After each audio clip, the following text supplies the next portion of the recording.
rebuild or the favorites. We here for the latest. South side or the north side. Not tuned to the greatest. Home team for the home teams. Both sides got our own rings. On the mound or the long ball. But we don't put the wrong strings. Yeah. It's that time of the year now. Wrigley or Gantes or the whole league that we hear now. New show with a new mood. Discussions and interviews. Trade rumors that might be. This is Pinwheels and Knife. Welcome back to the Pinwheels and Ivy podcast. My name is Aldo Soto. Alongside me tonight is Kevin Fiddler. Everybody, baseball is back. Happy opening day, opening night for the Cubs. Their second opening day in a matter of a couple weeks here. The Pinwheels and Ivy podcast is brought to you by Sports Mockery. Visit sportsmockery.com for all your latest Chicago sports news. Download the Sports Mockery app, turn on notifications so you can get all the fun and exciting updates that will hopefully come by the Cubs this year, 2025. Do or die for Jed Hoyer. I've said it since last year. I think his ass is firmly on the hot seat, but that's Sports Mockery, sportsmockery.com. Kevin, Cubs open up I guess they start up again their season after losing 2 games to the Dodgers in Japan, out in Tokyo in the middle of March. I guess first, quick thoughts on the Tokyo series. Just that whole experience, the Cubs play in those 2 games. It was weird. I mean, obviously, guys were on pitch counts. Imanaga only went 4 innings. And then game 2, Justin Steele got hit up a bit, and he didn't go that long either. But Kevin, early 0-2 start. Cup season over already? I would say it was a wonderful experience watching the game in Ireland with Estelle. That's right. I mean, honestly, I think you were in the best time zone to watch those games. Yeah, it was 10 a.m. or like noon, or it's like I was fine. No, we were going through I was watching the game while we were doing the Guinness tour. It was perfect. Like it was the day after St. Patrick's Day, I think it was, if I'm not going crazy, and it was a good time. But look, they faced the juggernaut and the best arms in the world, and I thought that it was fine. It was, they didn't embarrass themselves. The Dodgers are who they are, and again, it could have gone either way. I mean, the Dodgers lost to the local team, for God's sakes. Like, it's not like all of that was like Apollo Creed fighting, Ivan Drago. That Tigers team from Japan, 2-0 against MLB. I think they shut out both franchise. I think they shut out the Cubs and Dodgers. Yeah, so that's fine. It's like Ivan Drago fighting Apollo Creed. Nobody died. It's a good thing. So it was fine. And it sucks. They do count, which is what makes them important while it's in Japan. It really sucked. But those Shohei Ohtani hit a home run that really wasn't a home run. But, the quickest review on that fan interference. So Cubs 0-2, but they start off their regular season once again. 4-game series against the Arizona Diamondbacks Thursday night. That's going to come out 4-3. Let's hope so. After that, they go out to Sacramento to play the Athletics. So we got some roster news to go over here. Cubs finalized their 26-man active roster on Thursday. We got a couple more pitchers on the injured list. We already knew about Tyson Miller, who looked awful during spring training. I think there's only like 1 inning where he looked semi-decent, but he was hit pretty hard. He's on the 15-day IL with a hip injury. Ryan Brazier, who the Cubs... Is it Brazier or Brazier? I was going to look that up. Brazier? Brazier. The Cubs picked him up from the Dodgers after he was DFA'd. The Cubs traded some cash for him. He looked up and down throughout spring. He really labored in Game 2 of the Tokyo series. He gave up a run. I think he threw like close to 30 pitches in that 9th inning. I think it was Game 1, actually. So, he didn't look that great then. He comes back. Cubs come back, and they said they play like 5 more spring training games. he pitched on Monday, I believe. He gave up 3 home runs in 1 inning of work. So he hits the IL. He has a groin injury. The other big one, or the other notable IL stint, is infielder slash outfielder Vidal Brujan, who the Cubs traded for in the offseason, early in the offseason. That was the Matt Mervis trade with the Miami Marlins. He banged up against the outfield wall. So I think he has an elbow issue. He's on the 10-day IL, and that makes space on the bench for Gage, Tater, Workman. Everybody's going crazy. Everybody's going crazy over Cam Smith going from AA to MLB.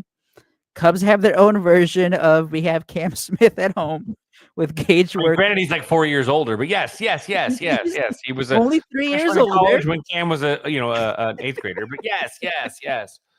He's only 25 and only had to repeat AA twice. So he gets the last bench spot to start the year. 6'4" middle schooler. Well, what's that movie? In what's the movie where he's like I am 12 and with the ID. That was Gage Workman. So he makes the team, gets the last roster spot, and then in the bullpen we got Brad Keller, the surprise of spring training for the Cubs, White Sox reject from last year. The numbers look awful. I know there's some quotes from him that he felt he did get better with the Red Sox. The numbers didn't show it, but apparently he found something. And I mean, he looked great in spring training. He was throwing 97, 98. He got up to 98 in his last spring training outing against the Braves on Monday. So that's something to look out for just when he comes in. Can he do it when it matters in the regular season? As we always say, spring training numbers, they're nice. They don't mean anything. Nothing. Absolutely nothing now. Eli Morgan, who was surprisingly optioned, but at the time it was like, oh, it's a numbers game. He's the one who has minor league options. They got to make space in the bullpen for Keller because they're intrigued by Keller. But it turns out with the Brazier injury, Eli Morgan is going to be in the bullpen after all, which is good. I think the bullpen is a lot better with him in it than without it, so that's good to see. And then the other injury that we've known since the beginning of camp was Javier Assad. He had the oblique. He's still ramping up. I think he's barely like in the bullpen stage, maybe live BP. But obviously that left the door wide open for our guy, your guy, especially Kevin. Ben Brown is the number 5 starter. Something that we obviously got a glimpse of. Yeah. Sorry. Long-lived, short-lived time. I did want him as the closer for a little bit last year. In the beginning of the year, I think that would have been fine. But as we've discussed over and over again, he has the highest potential, the highest ceiling out of all those guys. And it's probably like in the rotation right now. Just if he clicks, he is a top of the rotation type arm. So he gets the first crack here at the number 5 spot in the starting rotation. We did see a little bit of him against the Dodgers. Struggled with his fastball command, could not throw a strike with it, but that curveball is nasty. We saw that, he had a 3-pitch strikeout of Shohei Ohtani, set him up beautifully.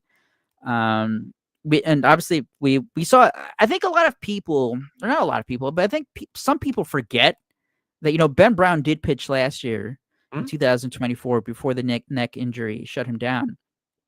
He looked pretty damn good. Like, this isn't like a guy that, it's like a complete unknown. It's like, wait, what can this guy be? Like, Which is on Hulu, by the way. Great plug, by the way. A Complete Unknown is on Hulu right now. Ooh. Yeah, Complete Unknown. Sorry, Bob Dylan. Oscar. Sorry. It's a guy like we saw the glimpse more than a couple of times of flashes of greatness, and obviously he had the 7-inning, 10 strikeout, no hit performance against the Brewers. That was a couple weeks before he got injured. But yeah, like some people like look at the spring training numbers. Again, they mean absolutely zero, and they're like, oh, because I think there was like a couple of games he gave up some runs, but like the stuff is there, guys. Like the fastball is legit. Like he's going to be around 95, 96, and obviously he can get it up there higher. That curveball is elite. Changeup's He does. coming along. It's coming And then along. the change up is that he does need. I do still believe. I don't think he has the fastball movement that like a Justin Steele or that Imanaga has. So he does need that third pitch to keep the barrel off the ball, because I was seeing some numbers. I did not realize that he did give up a lot of hard contact, but obviously he limits it because he doesn't walk as many guys, and that's going to be key for him. It's So kind of like excited to Fergie see Jenkins, that next week. to be honest. It's Fergie Jenkins. Like Fergie Jenkins gave up a lot of hard contact because he would pitch into In the zone. right. contact. He takes chances in the zone. Like that happens with guys like this. But that's give or take, I guess. You want to take. So any out of the any of the injuries here, were you surprised by Workman earning the spot, winning the job? Brad Keller, thoughts on that? Him getting a reliever role to start the year? I think probably my biggest shock is the incredible amount of debate going on with Cubs Twitter about Workman being a better baseball player than Matt Shaw. Now, oh God, it's David. I'm Bodie glad level, I've been off Twitter today. What? David Bodie level debates here about Workman being a more bona fide starter than Matt Shaw at third base. Got a better arm. He hits taters in spring training and yada. Look, the guy's he's 2.5, 3 years older than the guy. Both were drafted out of college. One guy never got past AA. The other guy obviously has. And one guy has seen AAA at bats. The other guy hasn't. And one has thrived over the expanse of that kind of thing. And Workman, great.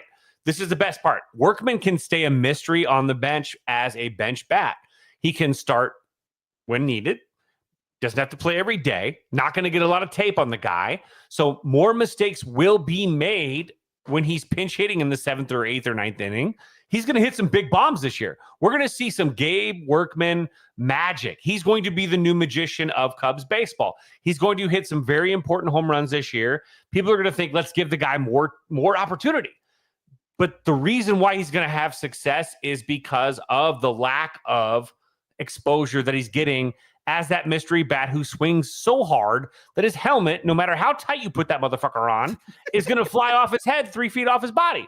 I love it. He is that guy you want in that situation late in the ballgame when you need one swing, boom. And a guy that when, Matt Shaw needs to sit and take a day off and look at it from the bench and learn, he can go out there and field it too. He needs to learn as well. He's still a rookie as well. So it actually plays into this whole thing really, and then you got Justin Turner there.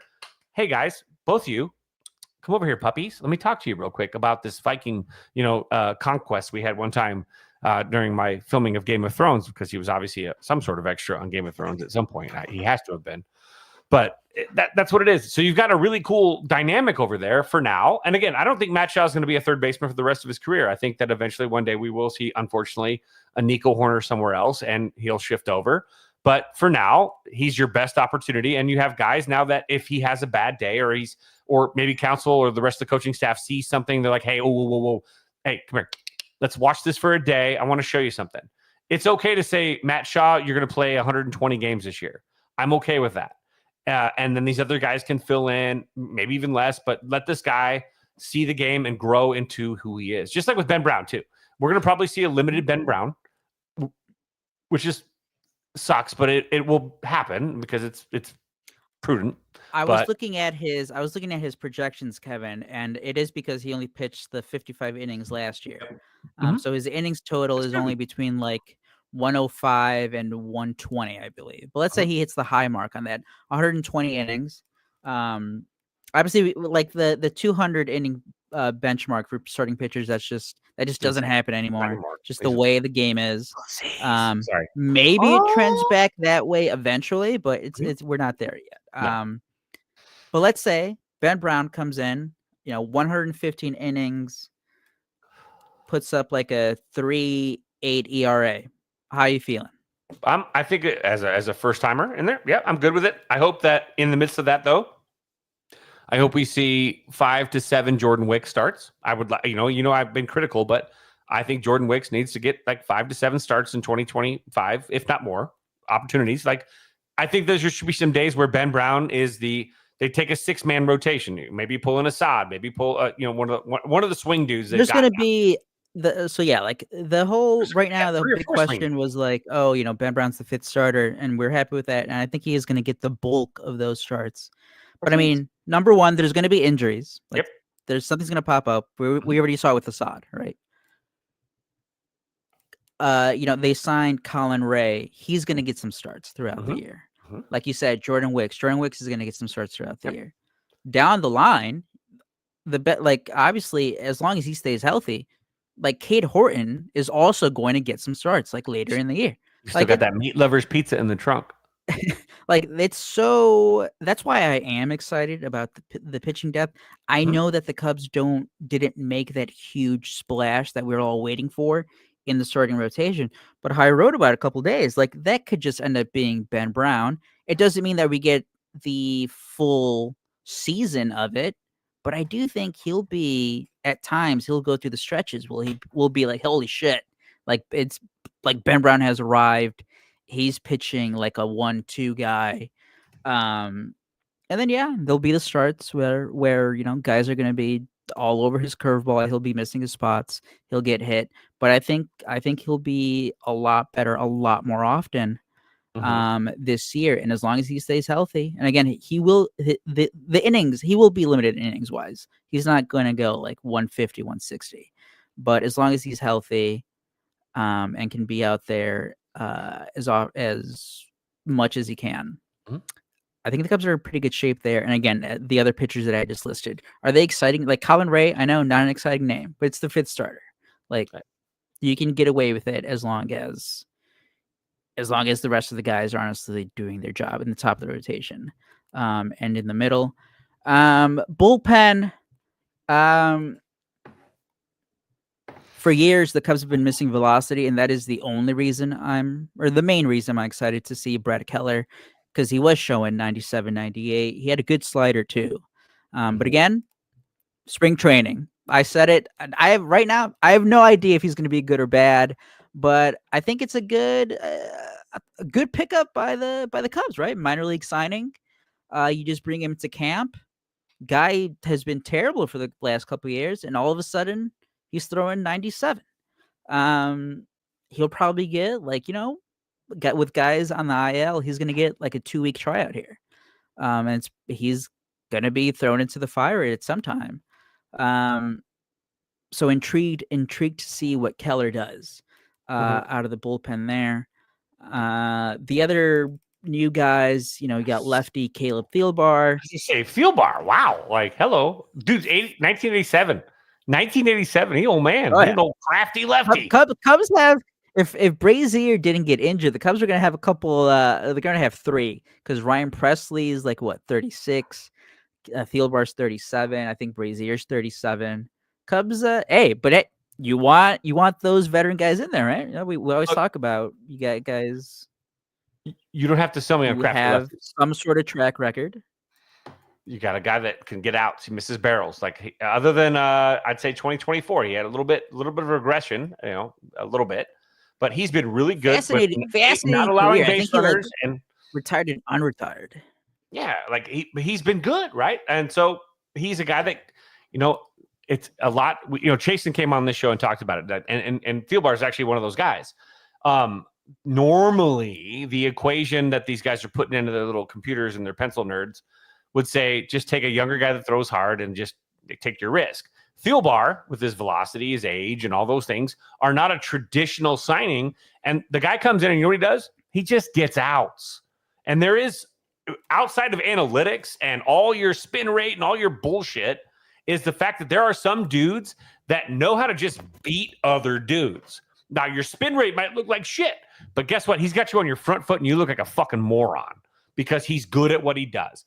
And Thielbar is like, his numbers read like the crafty lefty that just makes dudes uncomfortable in the box. He might thumb you. He might not. He might, punch like 92, 93, right? But he's not going to like destroy you, right?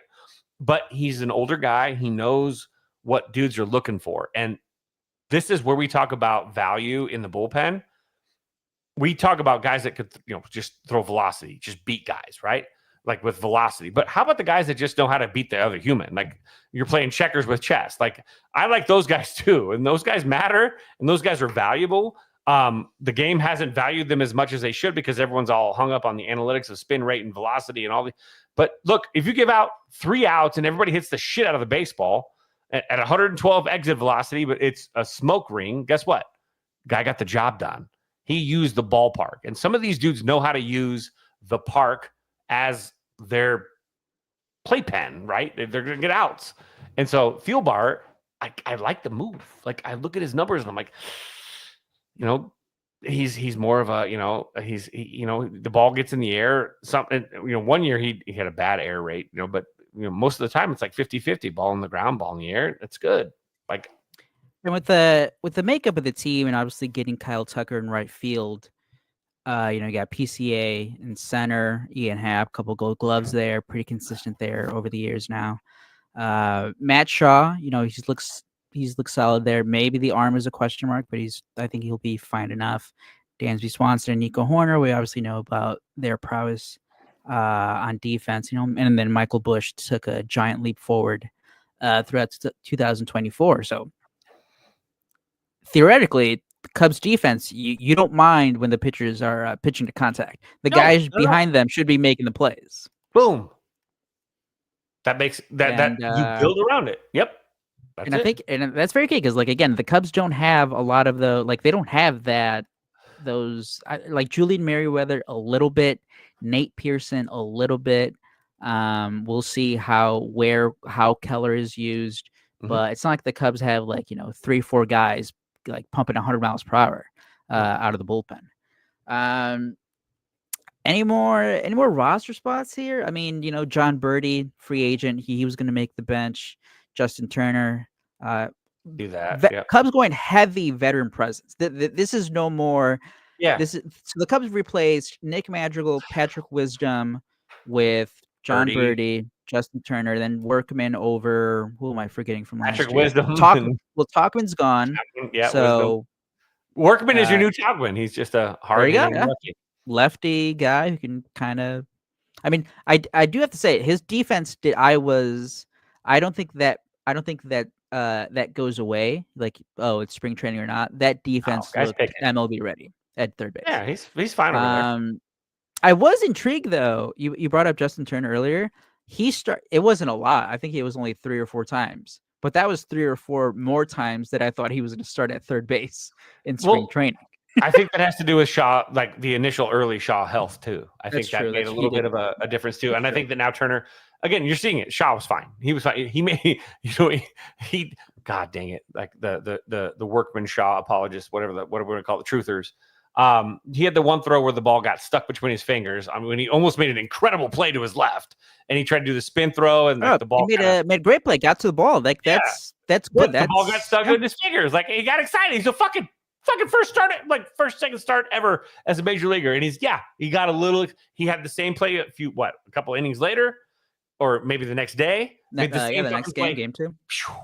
So people have to understand too. By the way, long hops are not the same as arm strength. Long hops is playing your surface. Ryan Sandberg had a fucking cannon, okay, but he played the long hop a lot. He was a third base. I do have to say though, I don't think that was just. He doesn't have. Like that wasn't. I think that's like a scouting thing. I think. Yeah, no, he's not he doesn't have a cannon. He doesn't have a cannon. He's a more middle to me. But for him, I mean, it seems bad. He has a second baseman in his arm. Yeah, I think so. And I think if you can eliminate the distance at third, though, you can still play the position. Like that's what I and like we saw it. Nick Magical proved it. That's exactly what when I was comparing his arm, I was like, hey, you can get away with it. You be in good position, have good footwork. And Nick Madrigal showed us you don't have to have the strongest arm to get the job. Hi, Ryan. So yeah, let's get to any season long. I put in the title. This is playoffs or bust. It has to be. It has to be. Last year was Jed Hoyer finally made that big trade to get a star player. Kyle Tucker's a top 10 player in the league, top 10 hitter in the league. The rotation, maybe you want to see something bigger there. But Shit, Cam I guess Smith's I think already hitting there is. 333 though. Ugh. Mm.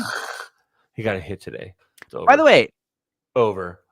Cam Smith, He's so obviously a good, great though. story for him, great story for Houston, a great story for the Cubs scouting guy, Dan Katranevitz.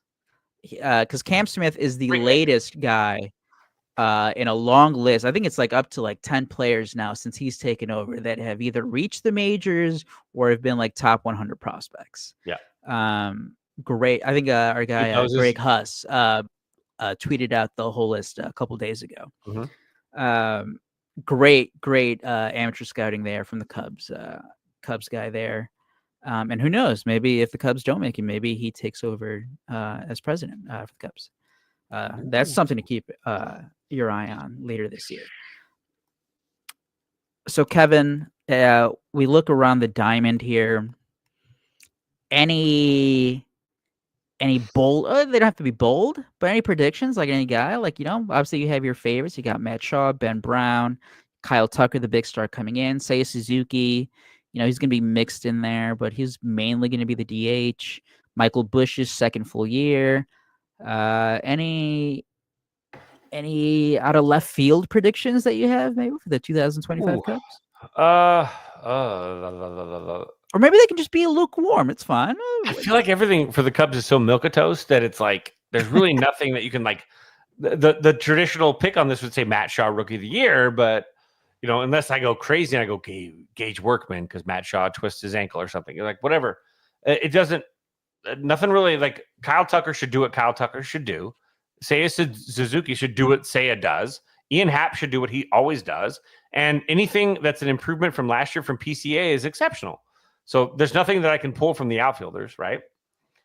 Dansby, like what do you got? What do you think? I think that this has been a popular one to just like, what do you think PCA gets in stolen bases? Let's say he has a full season here.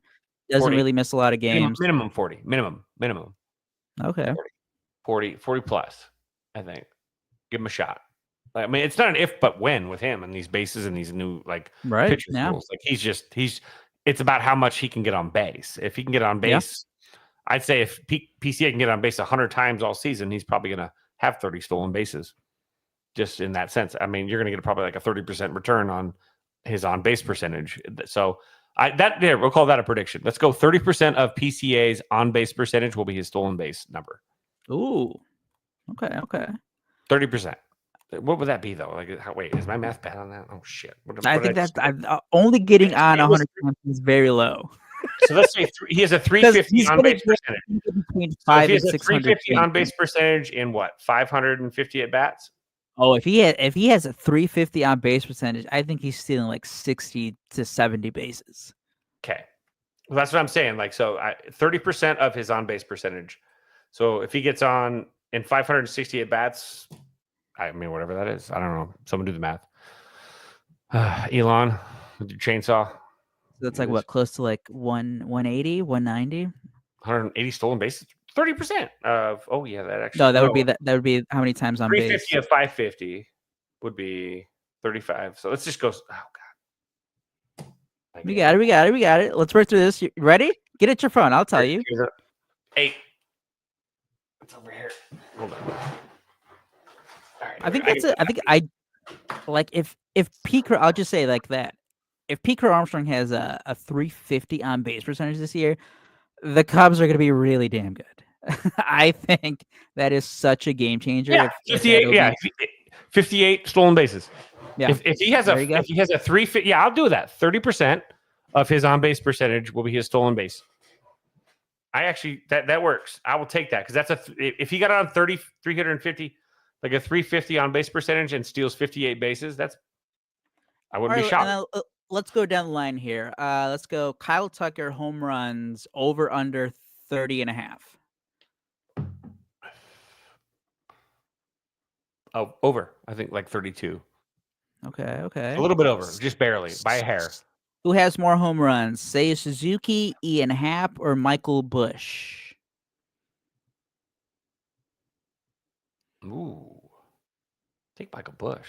If he's not getting, I think out of those three last year, Happ had 25, Say it was in the low 20s, and Bush was also like at 22, I think 22. As long as 23. he's not pinch hit in the 5th inning against lefties. We will get to that later, Kevin, because I think that's going to happen more often than you would like, and we already seen some evidence of that early Mhm. in that those two Japan games said, against the God Dodgers. dang it. Craig. How many? Here we go. Catching position, lot, but I'll Craig. throw you a little curveball here. How many games does Moises Ballesteros, Cubs catching prospect, Ooh. how many games does he start for the Cubs this year? Well, it depends on Miguel Amaya.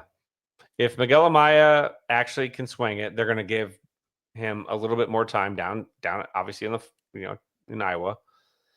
But if he makes it like if he forces the issue, what can you do? Like he did show some defensive issues as a major league catcher a little bit during the spring. So there are those concerns there, receiving, pop time, footwork. So those are things that he can continue to work on now. But honestly, I mean, you want your pitchers throw like good. If the Cubs pitching staff is struggling, that doesn't matter who's behind the dish, whoever the battery is, it doesn't matter. But if you have if the staff's going well and running hot and the offense is struggling, you don't fuck with a good thing. Those guys are calling a good game. You ride your 180 catchers and just Oh man, the hide bar is so them. low. I hope it's not that low. You hide them though if you can, but That's that's true. about. I mean, but if it's not like again, and if he shows he can actually and call and do what he's supposed to do, it just make him force the issue. At midseason, he's not even midseason. He comes out hot, and you give him a little time, and guys come out cold. It has to be scenario based, really, with those guys. You don't have to force the issue, and I like that actually. I do think last year maybe I think I was too aggressive on the call of trying to get him up here because he was so young. I think he was like barely 19 going to 20. Mhm. He was like from AA to AAA, and I wanted him up like last summer when the Cubs were going through when they were going through their catching issues. But obviously that's why I'm sitting here not running a baseball team because I think that would have been a giant mistake. But I do think this year could be a fine, ideal time where you could bring him up similar to, and I brought this up when I wrote about it last summer, when the Cubs brought up Kyle Schwarber in the summer of 2015. Now, I don't think you're necessarily bringing him up to like start half the games behind the plate or anything like that. But I do think if the offense does need a boost, like maybe they're going through it in the summer or something, I do think he has that caliber of bat to make somewhat of a difference, in a couple weeks, just because, there's not going to be a lot of tape on him. He's shown that he is a good hitter, and it's not just like power reliant. Like he has great plate coverage. He goes the opposite way. His bat is definitely advanced for his age, and you would think hopefully that it only improves as he matures, as he sees more types of pitchers, different types of stuff on the mound at AAA. I know that we think like, oh, AAA is like it's filled with like a lot of guys over the hill or guys who just aren't that good anymore. But I think like level of baseball, it has changed, and like there are a lot more younger guys there than in prior years. However, on the flip side, the difference from AAA to MLB is still enormous. So That's why they call them 4As, right? right, yeah. So and I was just seeing it's as you see with other guys who put up great numbers at AAA, Matt Mervis, it doesn't just automatically click. Nope. So catcher position. Let's see what else we got here. Well, this will be fine too. Like again, he would be a good like if the Cubs are in it, especially late in the season, why wouldn't you bring a guy up that can swing it and then you can pinch run for him probably? That can get you a good bop in a good situation. That's again things that he needs to work on. Is that he is a base clog. Base clog. Oh yeah. He has to get better with that. That might be one of the concerns. Is that dude? You hit a double, and it takes 2 more hits to score you. Like that's a problem. It's a problem, right? So we need a guy that can. So hey, let's work on some of these foot drills. Maybe let's cut a. Oh my God, salad people don't get so fucking mad right now. Drop a few fucking pounds. Eat a little bit more salad. It's fine to say this. Dude needs to drop a little weight to get his foot speed up. It's just physical. It's not an insult, dude. Dad bods unite, whatever. But as a guy that needs to play elite baseball, run the bases, he's got to have better footwork. He's got to be quicker. He's got to be at least adequate. And like that's the thing. He just has to. He doesn't even have to get to average. He just has to get from like. He doesn't even have to get to average. He just has to get to like not Yasmani Grandal. Right, adequate, just enough to get around the.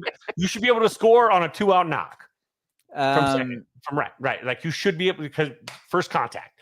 Now the other stuff, it's fine, but first contact from second. And right now at the major league level, a normal average base hit ground ball through the left side, he's gonna get fucking boned at the plate every fucking time. Like I also wonder. I haven't gone too in depth on like when I know the overall scouting reports like yes he needs to work on the defense, but what's like what specifically did you notice? Is it game calling? Is it just the overall catching? Pop time. His pop time, he's a little long. His release and read is a little long, and his footwork again, he's got to get around his own body. That's I don't want to. God, people are going to be so. People will read into this. Like, no, it's fine. Like, I mean, we all see it. The straightest, we all see it. The quickest. What is it? The quickest time between two spaces is a straight line. It's the same thing with your body when you're trying to throw around. The V thing only is a V until it becomes a U, right? And so that's the problem. And this happens with larger catchers, just in general. And this is why they grow usually, or they take Lizzo or whatever, or Ozempic or whatever the fuck they want to take, if it's legal. But the footwork is that he can't get around his own feet, so that has to work. At the major league level, guys like PCA will go, look at this guy, taking second, taking third, bye, and that's it. It's over. Like they will see it, and there are vultures or wolves or whatever you want to call it, the speedy guys that will see a catcher behind the dish that can't get around his own footwork and his own arm and his own arm slot, and they're going to take advantage of it. And that at the major league level, you cannot give up free bases. You just can't. And so until he gets that kind of solidified, he's got some work to do. And his bat is the least of my concerns, actually. If he came up and played first base or was a DH, I'd go for it. I'd be fine every day. Let him go every day. I do think eventually it's just like I think the comp is Alejandro Kirk, another short, chubby dude who at first had a great bat. The defense was a question mark, and over the years it's flipped where the bat has regressed a bit, but the defense has improved enough that he's still a quality catcher for the Blue Jays there. So hopefully that's what something. About Pudge, man? Pudge was 5'9", but he wasn't like he didn't have get around his button. No, he was Pudge.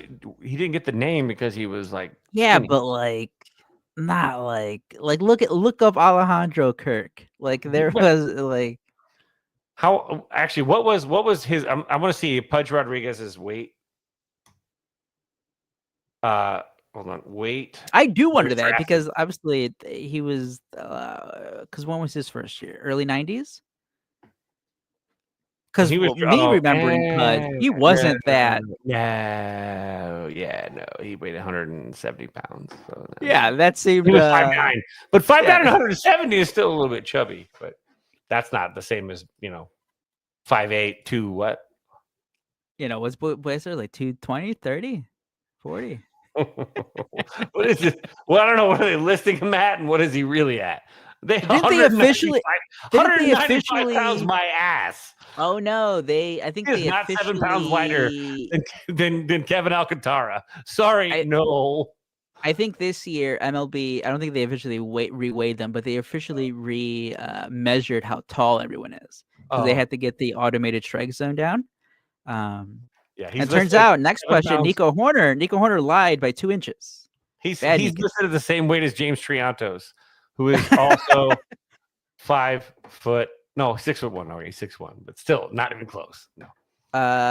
one of the storylines in spring training that was key for some of the roster decisions that eventually came down was the health of Nico Horner. We talked about that last time. Oh, Was he shit. going to be ready or not?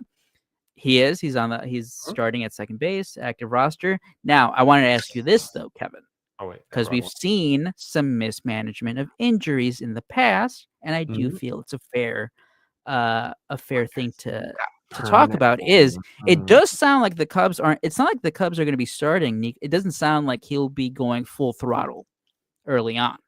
Like we'll probably see a couple more off days for Horner than we normally see.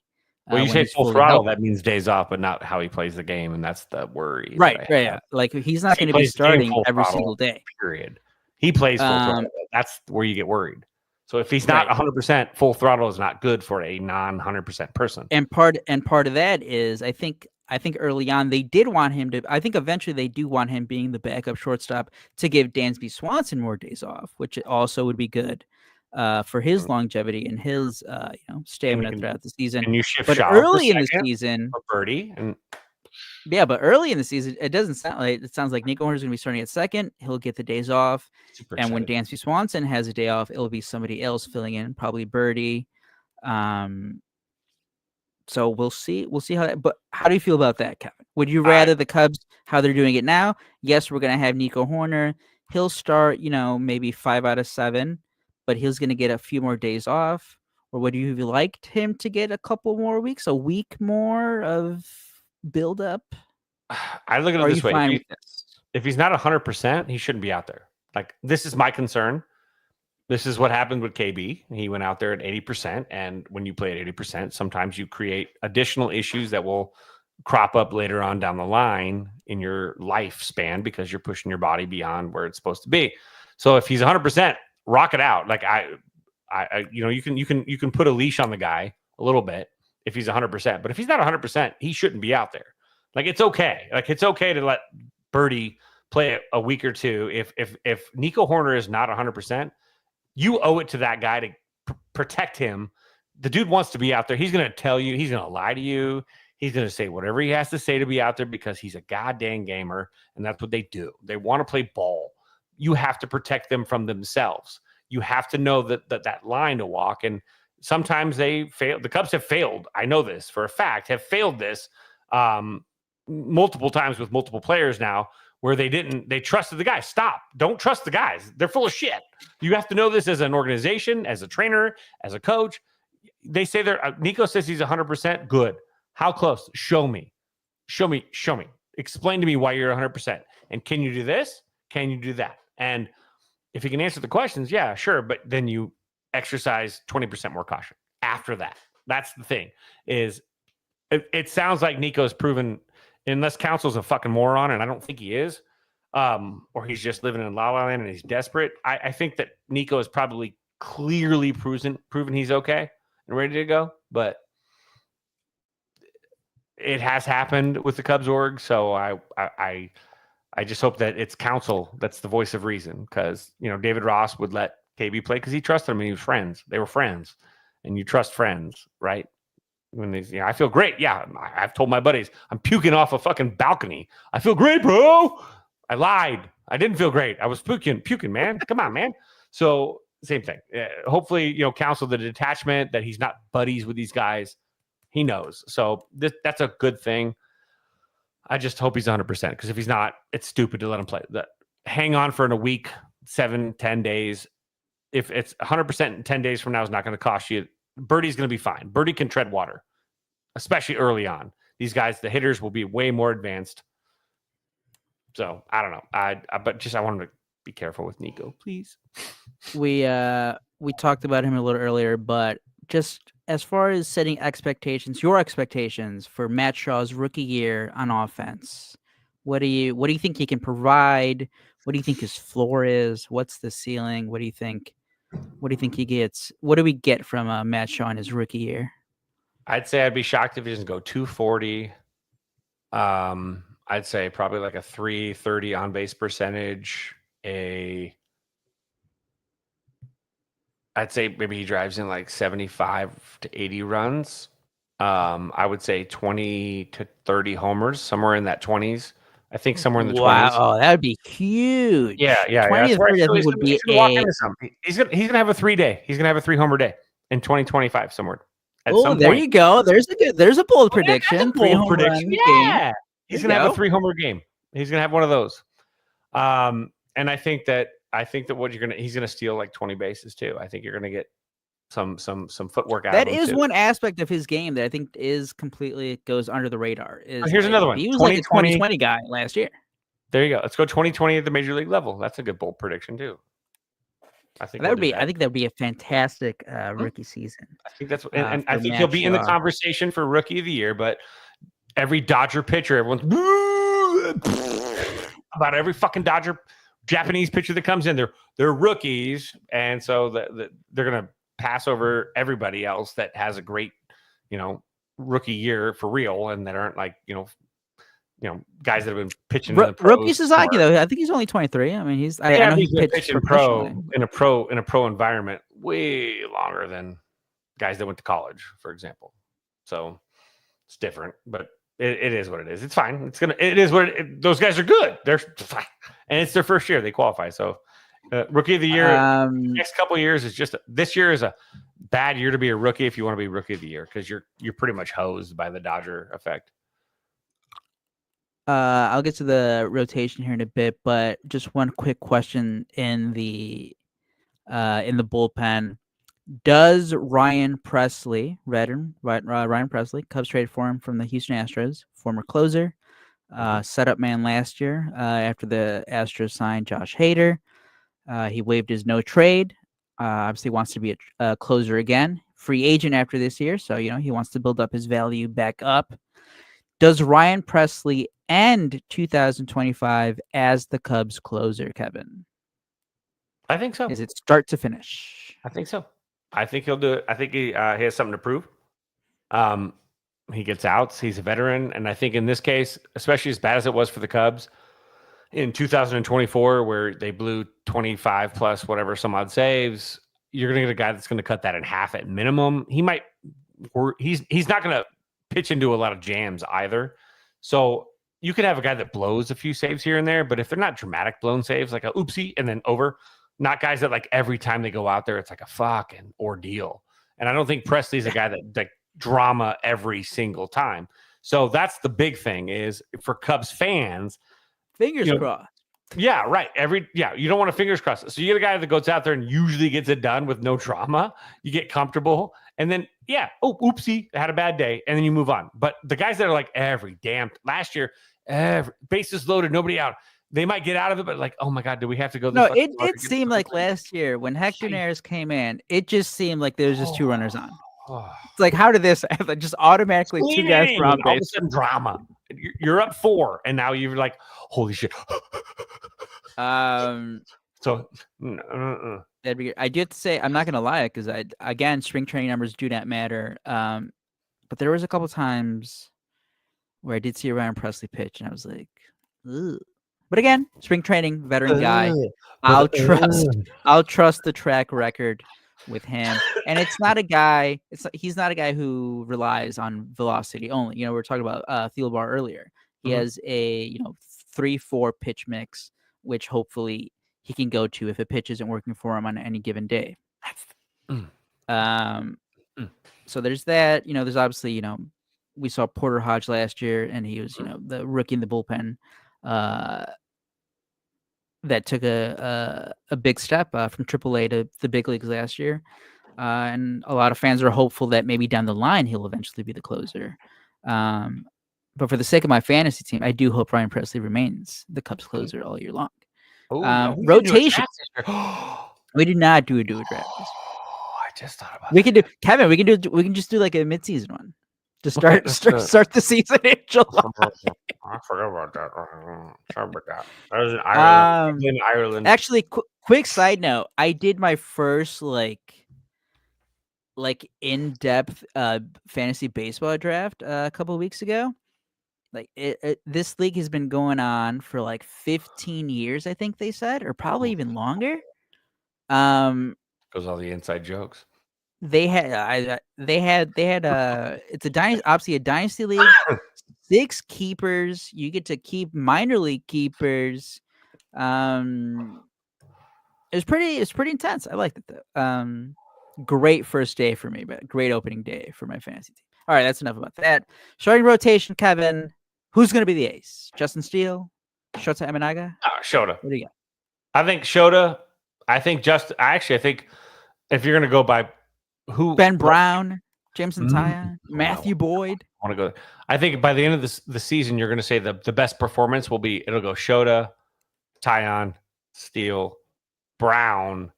Then we'll jump to Boyd. Yeah, The void in the rotation. Boyd is like Boyd's like what's his name from the Braves that we keep signing and not signing. Drew Smiley. He's Drew Smiley. Yeah, he's Drew Smiley. He's Drew Smiley to me. So I feel like he's gonna just do the thing. He's gonna do the Drew Smiley thing. But prove me wrong, please prove me wrong. As long as we get second half, and then Horton, Drew Smiley. Give me that Cade Horton second half. I'll give you that. How many starts does Cade Horton get for the Cubs this year? 12. 12. Ooh, that'd be a lot. That's a June or July call up. 65 innings. Right? Is that June, July call up? That fit? 12 starts, like half the year, like after July. Yeah, somewhere in there. I think 10. Maybe. Let's go 10. 10. 10. 10. I got a little aggressive there. Sorry about that. Well, he's interesting because he had the shoulder injury, which is very scary. You never want to see young pitchers with like elbow or shoulder injuries, and he missed. I think it was from late May last year, and he was shut down. But he's. I'd rather see an elbow than a shoulder, though. That's true. I don't know. Elbows. Tommy John. It just seems like Tommy John's just like the automatic nowadays. It's like your tonsil's getting taken out now at this point. Do you think? I think Shota ended up. Obviously, he was in the Rookie of the Year race. Was he like? Did he get any Cy Young votes? Do you think he gets in the Cy Young conversation this year, Kevin?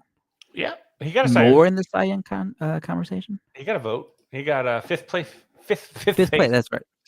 Fifth place finish. So he got some. That's right. Yeah, I think he's gonna do what he does. Like, this is where we're gonna see if he's like actually like a pitcher or if he's like a really entertaining number 2 or 3. You know, this is his shot to shine. And I think that I don't think Justin Steele is an ace. Now I've seen enough now to know that Justin Steele is a 2, 3, 4. No offense to Justin, he's good in those roles, but he's not an ace. And the Cubs are looking for an ace. You need an ace. You need a guy that if you had to go one game, who should you put on the bump? And you have a guy you're like, no question, this is our ace. The Cubs don't have that yet. And this is the fight for it. This is kind of the fun part about the 2025 season is there are a bunch of 2s and no aces. And so let's prove it. So who gets to be the ace? And it's like you throw the meat out there. It's like the Joker when he splits the pool cue in half and he says, like the two you guys, whoever's joining the gang, we'll see, he throws it out there and it's the 2 guys, fight it out. Let's go. And that's the same thing with this whole rotation. You want to be the ace, fucking prove it. Like that's it. And they can reshuffle all they want, but it's about getting it done. And somebody that can just go out every 5th day and get, you're going to have maybe, need to score like 3 or 4 runs and you've got this game locked down. That's the kind of shit you need every 5th start. And so one of these guys needs to prove that. And if one of them proves it, they're the ace. That's it. But there's no like clear ace right now. It's there's nothing clear, but go do it and show it. And then show me, don't tell me. And we'll see where we're at. A couple starts in, and then you can trust who you can trust. And then, you go from there. But I think that guys like Horton and Brown are going to really force the issue because they're nipping. They're going to nip at the heels. They're going to push these older guys to say, hey, oh, fuck. If you're not going to get it done, can you get out on your left? On your left.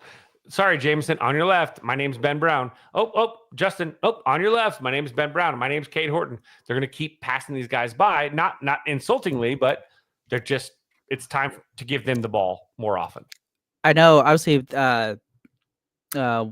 deserved. A lot of criticism, the Jed Hoyer and the some of the roster building, but I do think the way the pitching staff right now is laid out, I think it's a good mix of like you have Brown who's in rotation now, Mhm. you have Horton who's like on the cusp here, and obviously best case scenario is like all these guys work out, right?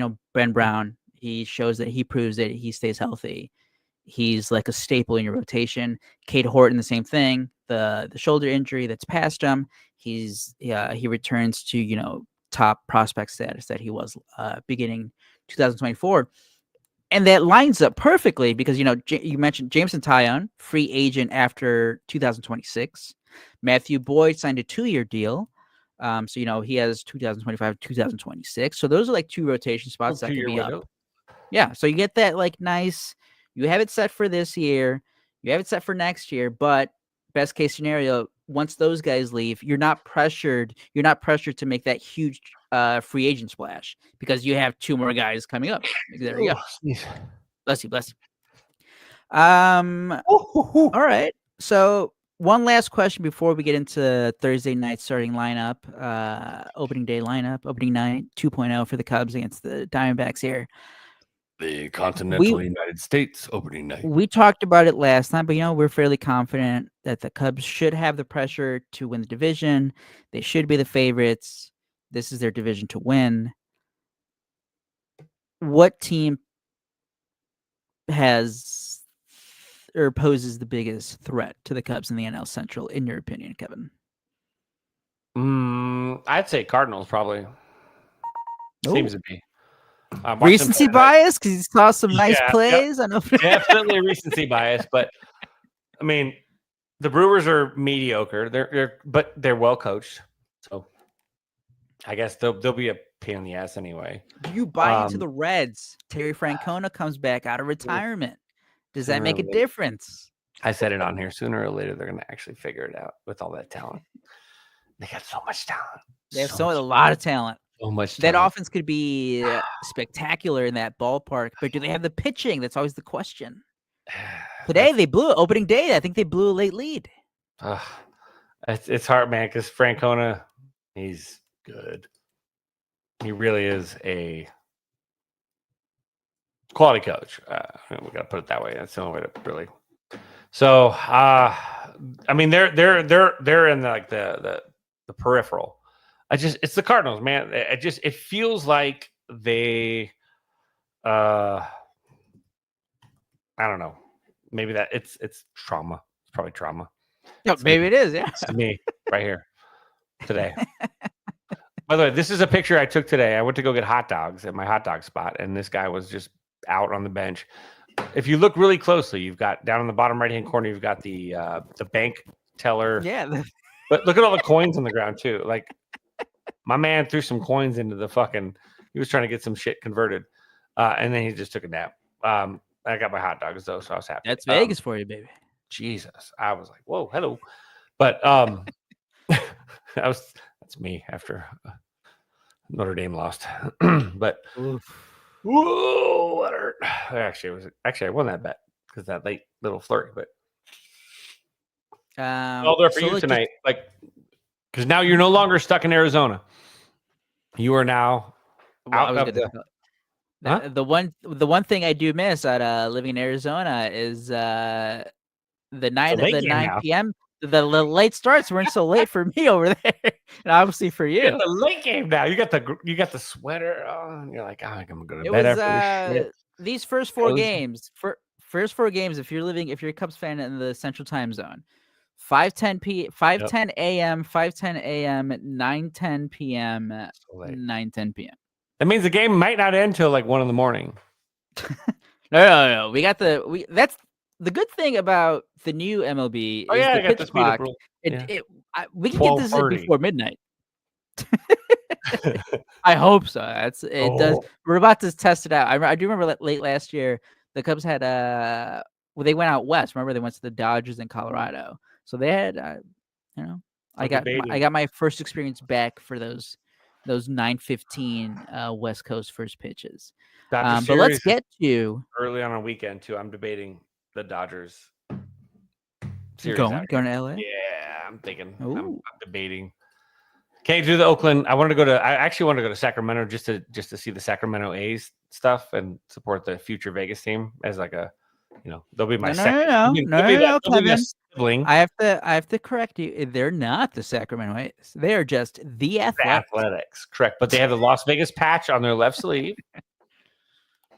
But yeah, that'll be interesting. Good for Sacramento. But I hope they enjoy that too. By the way, they deserve a look as a AAA franchise. They have one. Never mind. But no, they're not a major league franchise worthy town. I mean, Nashville, yes, but Sacramento, no thanks. You got enough in California. There's like 7 teams there already, and it's already blacked out here. So stop. I'm really Is Sacramento also blacked out for you? It would be if they played there. Yeah. I'm sure the Athletics will be blacked out here. We have 6 teams blacked out here in Las Vegas. So I still don't get it, man. MLB blackout rules will never make any sense to me. Can't watch the Cubs game tonight. Actually, I'll message you on the side for the correct address to watch this game. Oh, that's right. I can't watch it through the MLB app that I have paid for.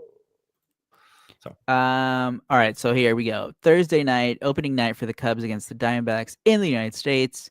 A couple lineup changes. Obviously, Nico Horner is back. Craig Counsell did switch up the top of the order in those 2 games against the Dodgers. He had Seiya Suzuki batting second. I think, we saw it the last couple of games of spring training. I think this is going to be the starting lineup against most, if not all. Hopefully, if everyone stays healthy, against right-handed pitchers is going to be Ian Happ, Kyle Tucker batting second. You do want your best hitter at that second spot. Seiya Suzuki batting third. Michael Busch, cleanup spot. You got Dansby Swanson, who got moved up. He's now batting fifth. Nico Horner in the starting lineup now. He's sixth. Pete Crow Armstrong, seventh. Matt Shaw gets moved down to eighth. And batting ninth is Miguel Amaya. Only the big things I have here, I loved moving Shaw back down to eight.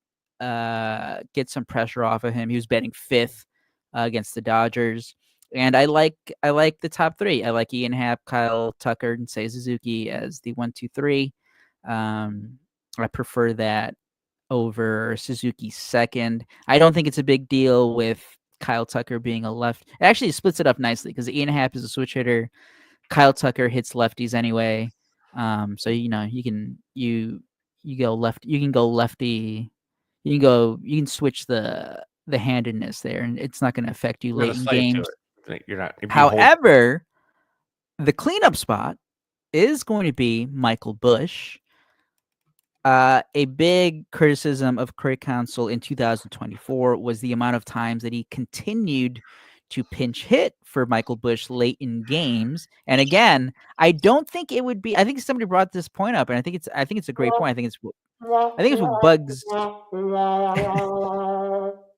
And I think it does. I didn't think about it this way, but it's like, how often do you see the cleanup hitter being pinch hit for?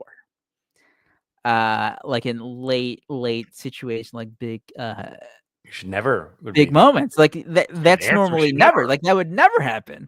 But we did see it. We did see it twice in those games in Tokyo where Michael Busch. I think there was one game where he did get in at bat against the lefty reliever, but the second time he didn't. Justin Turner came in.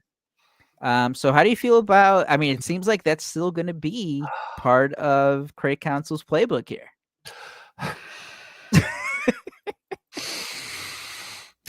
Somebody take his pen, please. Just take his pen, please. It's the stupidest fucking shit. Like it makes me want to tell Craig Counsell that he doesn't know his asshole from his elbow. Like this is stupid. Last year, though, it was like in the 5th inning. He was doing it in the 5th inning last year. At least these were like bottom third. I think they were like 9th inning at bats. Yeah, like a little bit better, I guess. It's progress. But don't be a fucking idiot. Stop being an idiot. Let the guy hit. Like that's idiotic, That's stupid shit. That's over managing. That's idiotic. That's idiotic managing. That's stupid. That's the other guy in the dugout going, "Thank you, God, that guy's a fucking moron." That's what the other guy in the dugout's saying is when a guy does that, they're going, "Oh my God, guys, look what this dumb shit's doing." I do have to say though, I think there is a big difference this time around though, because last year it was Patrick Wisdom pitch hitting. Now it's Justin Turner. Yeah, but still, I wouldn't pinch hit Patrick like him or Justin Turner in the 5th inning either. That's fair. Ninth inning's fine. Ninth inning's fair. Ninth inning is fair. I'm let Michael Busch hit against lefties in the 5th inning. He has earned the right to hit against lefties in the 5th inning. If you're going to do it in the 9th, because you got the 5th inning look was dog shit, play the game, right? You see it, eye test. Let's go. Like if he looks like he's, he might as well go up there with a toothbrush. You don't have to worry about it. Like pinch hit for him, it's fine. But the 5th inning, you're not pulling that guy 5th inning. Stop burning your bench.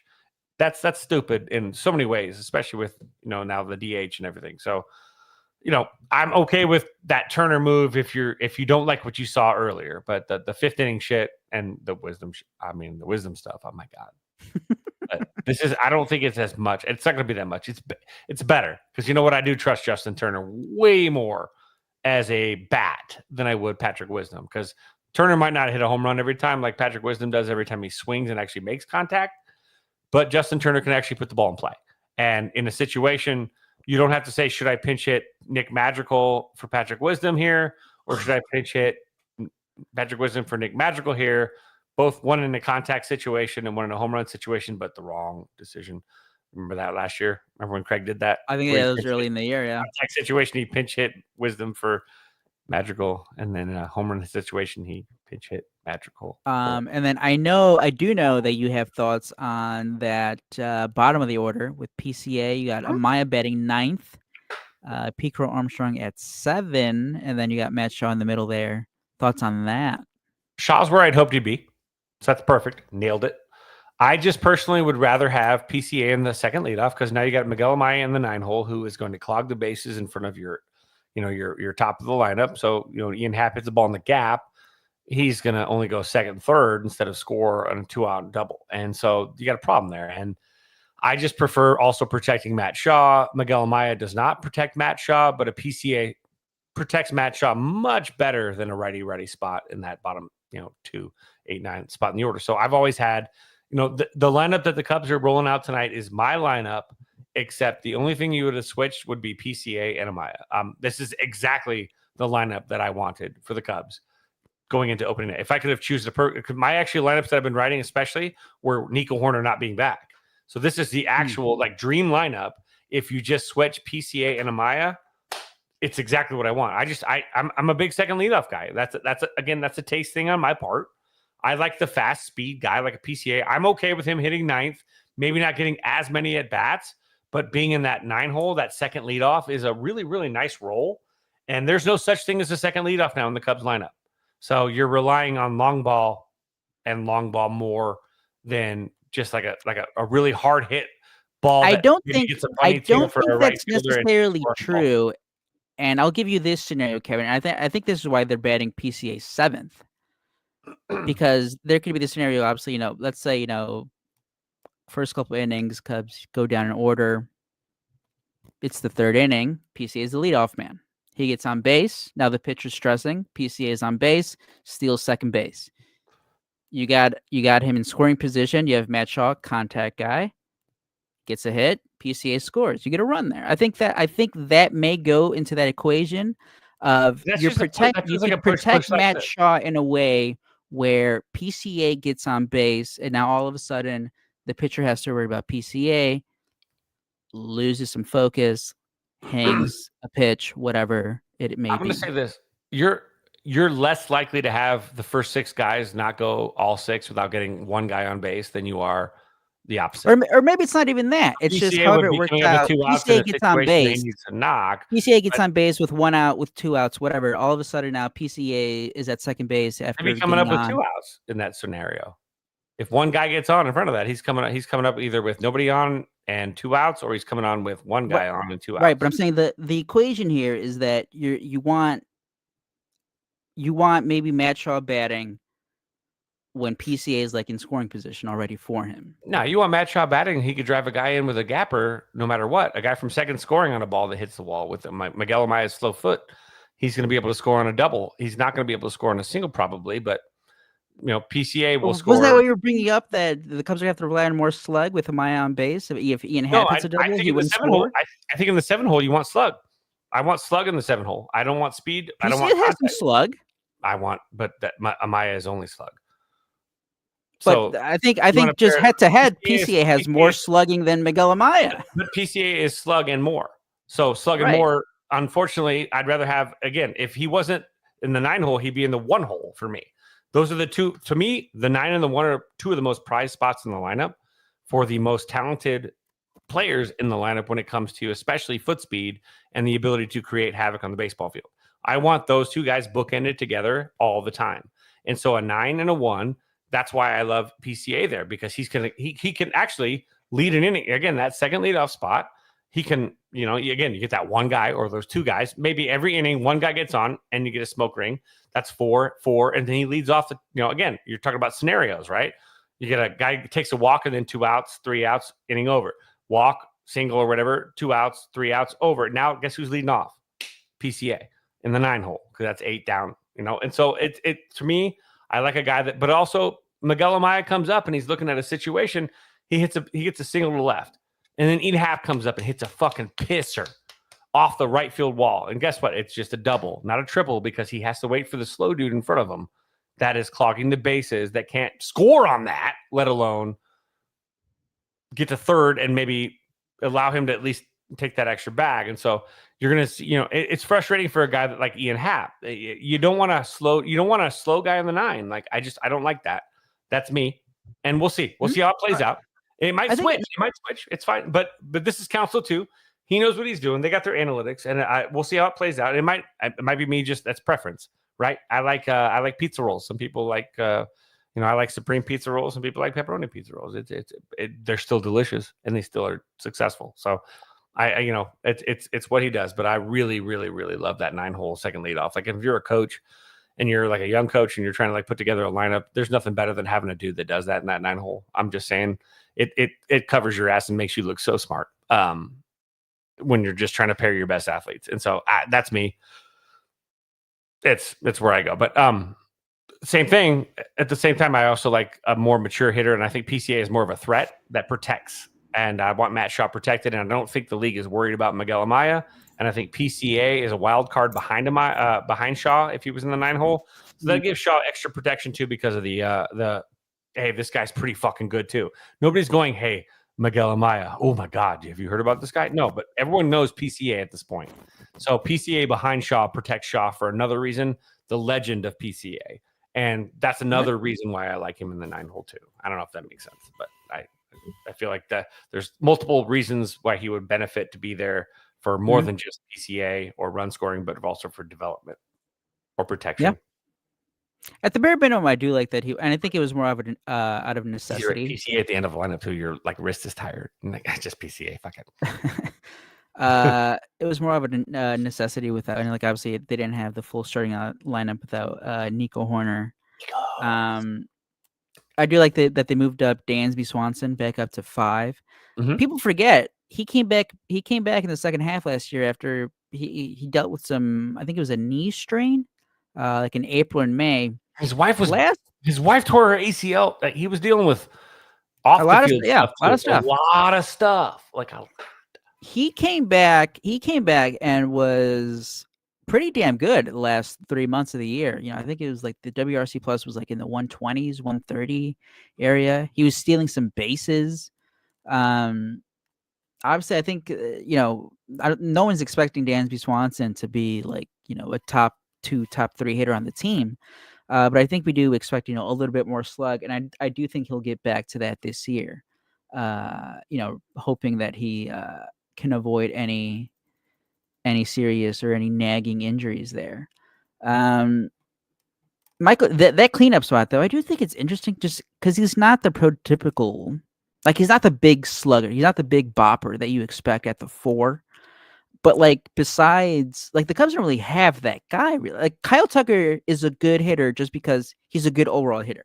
He'll hit for average. He has pop. He's good situationally. He gets on base. But it's not like, like Kyle Tucker's like a 50 home run hitter. It's like, this guy's going to clear the bases every time up. And the Cubs just don't have that yet. But And yeah, needs. I think that should be like the benchmark for Dansby Swanson. As we see here in the comments, is like he needs to be like a 20 to 25 home run guy. And then we saw that he did that a couple years near the end there with the Braves during his time with the Braves. And I do think he has. I think he got to that in his first year. In his first year with the Cubs there. So I think as long as he stays healthy, he'll get back to that 20 to 25 home run range. Also, hopefully Wrigley Field isn't a complete like just pitcher's ballpark again. I guess that does go both ways though. It helped out Cubs pitchers, but it obviously hurt the offense last year. We'll see how that plays out this year. Any thoughts on the early season schedule? We talked about it a little bit before, how they just have to like hang on, don't dig too deep of a hole here. But obviously we saw those games against the Dodgers, they're just gonna suck, man. You just gotta just like you hope that you get a little opening and you can take advantage. The Cubs got in game 2 of that series against Roki Sasaki. He walked the bases loaded, I believe. And the Cubs just could not score. Could not get any hits when it mattered. But the Cubs still have 5 more games against the Dodgers in April. This is a tough, opening series on the road in Arizona against the Diamondbacks. The A's maybe a little step back there, but you never know. Athletics, Sacramento, who the hell knows how that experience is going to be. West Coast games. Kevin, what do you got here? What do you think the record is like heading into May? It's a tough stretch. So you want to tread water through April. And what I'd say probably, hopefully they're sitting at least like a bit over 500 at that point, May, because everything gets kind of a little bit softer. So here we go. No, it does. Are you ready? I'm gonna run down the Cubs early season schedule. So there's already the 2 games against the Dodgers that they played. You got 4 in Arizona, and then you got 3 against the Athletics. So that shouldn't be too difficult there. Here we go, though. Padres, that's a good team. The Texas Rangers, are they healthy? If they're healthy, that's a tough series. You got 3 games on the road against the Dodgers, 3 games on the road against the Padres again. You got 3 games against the Diamondbacks again, 2 games against the Dodgers, 3 games against the Phillies, and then it softens up at the end of April. You got 3 games against the Pirates. May is soft. And then you get but I'm just talking. Like, what do you think it get like after April? Oh, after April. April. If you're sitting at 500, I thought you were this talking about the gauntlet. That's the gauntlet. No. I thought you were talking about after May. After May, no. Above 500 at that point. But no, after April, if they're treading water at 500, they're fine. Like I'm 500 is fine by me. Like this is a brutal May or April. Excuse me. This start is hard. Other than the Athletics. Padres are no cakewalk. Like you said, like every single team they're playing is a team that will probably, other than maybe the Pirates, play in the postseason. Besides, and I just went through this. Like, yeah. So if we take away that Pirate series that starts at the very end of April, right. 26 of 29 games are against potentially playoff teams. Mm-hmm. Yeah, rough. Like your mother likes it, Trebek. Sorry. Anyway. So they're already 0-2, bad start. But after 29 games, if they're 13-16, I think I'd take 13-16. I take 500. 13-16 would be like, you are definitely not a postseason contender. I think that's the limit though. Like anything worse, it's like, not here we go again, right? All right. So opening night predictions here. We'll end off the show. Thanks for tuning in. By the way, subscribe on YouTube. If you're a podcast listener, leave a review. Subscribe on whatever you're listening to, on whatever app. Game time. So here we go. Justin Steele for the Cubs. Sorry.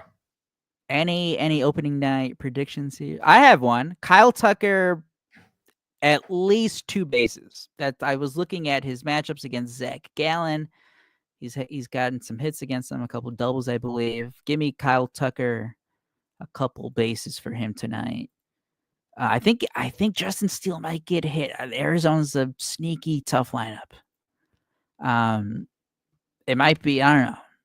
I wish I could be a lot more optimistic. I am looking forward to the Cubs offense here. just to see how it works with Hap, Suzuki, or Hap, Tucker, and Suzuki as those top three. And obviously seeing Nico Horner back, great to see. It is a difference when he's in the lineup and on the field. What do you got though, Kevin? I just Any bet opening Tucker night home run. predictions? I just bet Ooh, what do you 461. get We're at? going Plus what? plus 461. We're going. Nice. So Kyle Tucker homer tonight. I think you're going to get a smoke ring early on from Justin Steele, but I think you're going to get the Cubs. I think the Cubs are going to win like in like a 6-3, 6-2, 5-3. It's not gonna be like a beer league softball game by any means, but I think you're going to get a well-pitched game, but you're going to get a guy that's going to walk into a mistake. And I think it's Kyle Tucker's going to be like he's been, everyone's like, oh my God, he didn't perform in the spring. And he's that guy that's going to be like, oh, it matters today.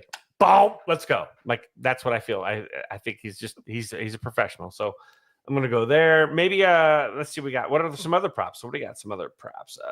Maybe I'll do a Nico Horner stolen base. Oh, that's going to happen, I think. Yeah. Look that up. They can probably get some good odds on that one. Who will? Oh God, these aren't very good props. Probably You guys some have better spreads. things. So Vegas, everything is so banned here. So we have to do fucking casinos. So batter RBI, soul base. There it is. Hold on. Yes, Nico. Yes, there it is. Nico plus 288. I'm in. There you go. All right, that is done. So we got Kyle Tucker, home run, Nico Horner, stolen base. I like it. Sounds good. Sounds like a good night for the How's Cubs. the Arkansas Razorbacks game going? Oh, sorry. I got some round robins going. Sorry. Anyway. Not yet. They didn't tip off yet. They're going to be right up against Cubs' first pitch. Damn. Get on the split screen. Bulls are getting smoked at home. Jesus. I didn't bet on them. Thank God. Anyway. Yeah, I think the Cubs are gonna win tonight. I do think that this is 1-2 incoming. Great. Yeah, Let's start a 1 winning and 2 streak here. incoming. I think they take 3 All or right, 4. Kevin. All right, Kevin. Last thing to end tonight's show.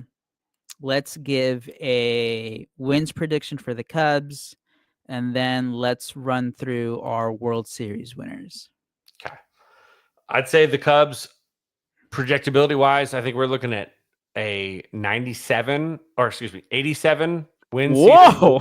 season. Whoa. 87 win season or more is what I would call the floor. Anything less than that is a fucking failure.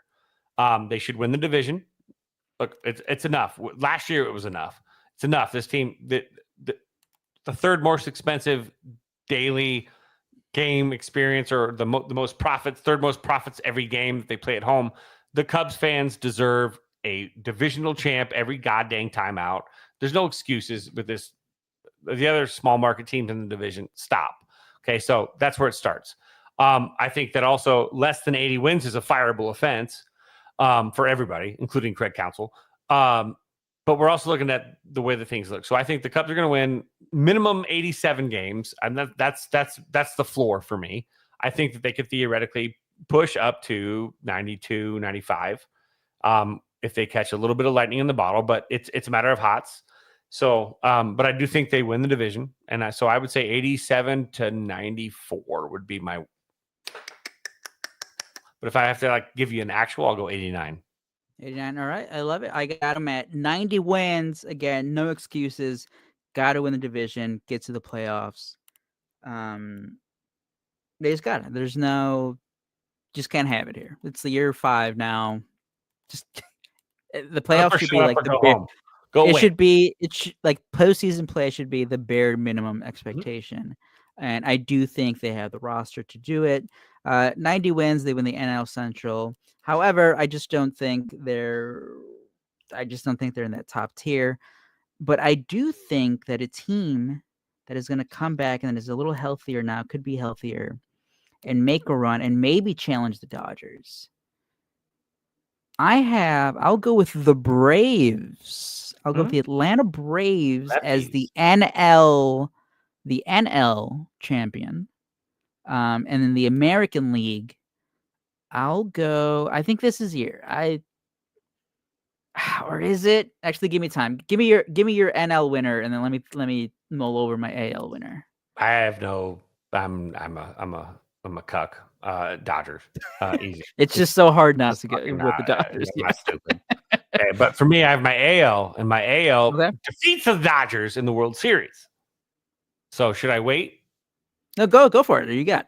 I got the Orioles. I'm going Orioles. That's who I was thinking about. I was like, is this the year they can finally put it together? It's time. Why not? They got some other talent. They need to interject some stuff. That team, and they look good in those uniforms, by the way. Everybody should grow a beard that is on the Baltimore Orioles because that shit just looks good with those uniforms tonight. And I was like, dude, why would you ever shave? I would never shave. I would probably sleep on the couch if I had to have that beard. It's incredible. So I got Orioles over Dodgers in the World Series. This was the other team I was thinking about. I was also thinking about Boston. Boston could have a sneaky good rotation there. They have plenty of nice players around the diamonds. Obviously, they picked up Bregman there. Yep. I was thinking the Orioles too, but I'll go Orioles Braves. Ooh. I'll go Orioles Braves. Okay.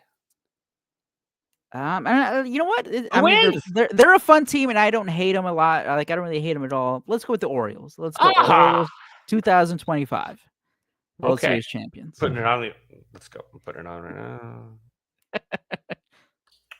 I already have the Cubs. I did the Cubs last year. It's not going to pay off very well. I sadly had the Cubs last year as a division. I'm just like, oh god. Florida won. There you go. That's my round robin's going. All right, so official Pinwheels and Ivy predictions from Kevin and myself. We got Orioles. You have Orioles Dodgers. You got Orioles taking. I have Orioles Braves with the Orioles winning it. Cubs win the division. Good first step into hopefully a lot better sustained success again. If not, off with a head. No, yes, for sure. If you I know there's not make the postseason this year. There's just no. This is them. This is them. Well, I think that was Tom Ricketts trying to collect those pennies or whatever. Give them coins of silver. God dang it, Ricketts. But thanks again for everyone tuning in to the Pinwheels and Ivy podcast. Shout out to Mitch for the Pinwheels pregame. Head over there on the YouTube channel for some Sox talk. Obviously, you can check it out too on whatever podcast app you guys listen to. But for Kevin, I'm Aldo. You can follow Kevin at KFids on Twitter, myself at AldoSoda21. Follow the Pinwheels and Ivy podcast on all social media channels at Pinwheels Ivy Pod. Happy opening day, everybody. Baseball is back. We couldn't be happier. And until next time, have a good one, everybody. Enjoy the baseball.